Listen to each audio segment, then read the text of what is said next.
আসসালামু আলাইকুম প্রিয় মাছ চাষি ভাই বন্ধুরা, আশা করি সবাই ভালো আছেন।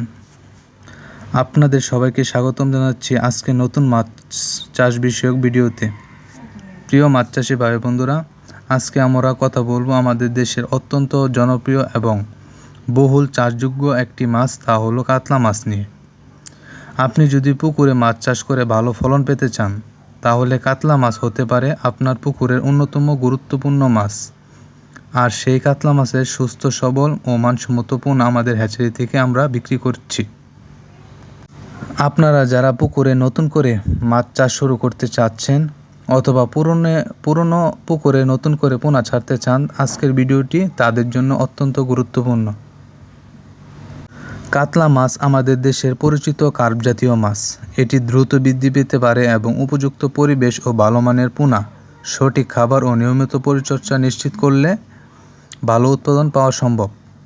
কাতলা মাছ সাধারণত পুকুরে পানির উপরের স্তরে খাবার বেশি গ্রহণ করে, তাই রুই, মৃগেল সহ অন্যান্য কার্প মাছের সঙ্গে সমন্বিতভাবে চাষ করা যায়।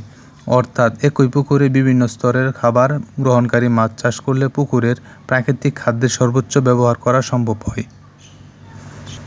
আপনারা যারা আমাদের কাছ থেকে কাতলা মাছের পোনা নিতে চান, তাদের জন্য আমরা সরবরাহ করছি সুস্থ, সক্রিয় এবং বাছাইকৃত কাতলা মাছের পোনা।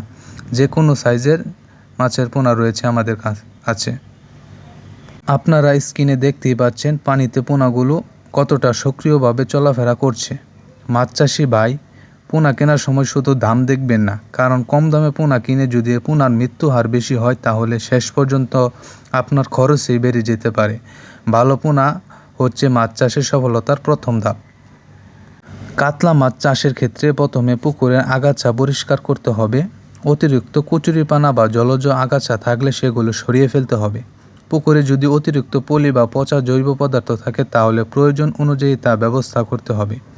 পুকুরের পানি যেন অতিরিক্ত দূষিত না থাকে এবং পানিতে পর্যাপ্ত অক্সিজেন থাকে, এই বিষয়টি অত্যন্ত গুরুত্বপূর্ণ। চুন প্রয়োগের মাত্রা পুকুরের মাটি ও পানির পিএইচ অনুযায়ী নির্ধারণ করা ভালো, তাই অনুমান করে বেশি চুন না দিয়ে স্থানীয় মৎস্য বিশেষজ্ঞ বা অভিজ্ঞ কর্মকর্তার পরামর্শ নেওয়া যেতে পারে। পুকুরের আয়তন ও পানির গভীরতা ও পানির গুণমান, খাবার ব্যবস্থাপনা, অক্সিজেন ও অন্যান্য মাছের সংখ্যা এবং আপনি কত বড় মাছ উৎপাদন করতে চান, এসব বিষয়ের উপর পোনা মজুতের ঘনত্ব নির্ভর করে। তাই শুধু অন্য একজন চাষি যত পোনা ছেড়েছেন আপনিও তত পোনা ছেড়ে দেবেন, এমন সিদ্ধান্ত নেওয়া ঠিক নয়। পুকুরের আকার অনুযায়ী সঠিক মজুদ ঘনত্ব নির্ধারণ করতে স্থানীয় মৎস্য কর্মকর্তা বা আমাদের কাছ থেকে পরামর্শ নিতে পারেন। প্রিয় মাছ চাষি ভাই বন্ধুরা, শুধু পোনা কিনে পুকুরে ছেড়ে দিলে লাভ হবে না, এমন নিশ্চয়তা কেউ দিতে পারবে না। লাভ নির্ভর করে পোনার মান ও পুকুরের পরিবেশ ও খাবারের খরচ, মাছের বেঁচে থাকার হার বৃদ্ধির উপর এবং বাজারজাতের উপর। আপনারা যারা কাতলা মাছের পোনা নিতে চান, তাহলে স্ক্রিনে দেওয়া নাম্বারে আমাদের সঙ্গে যোগাযোগ করুন আজই। সবাই ভালো থাকবেন, সুস্থ থাকবেন। আল্লাহ হাফেজ।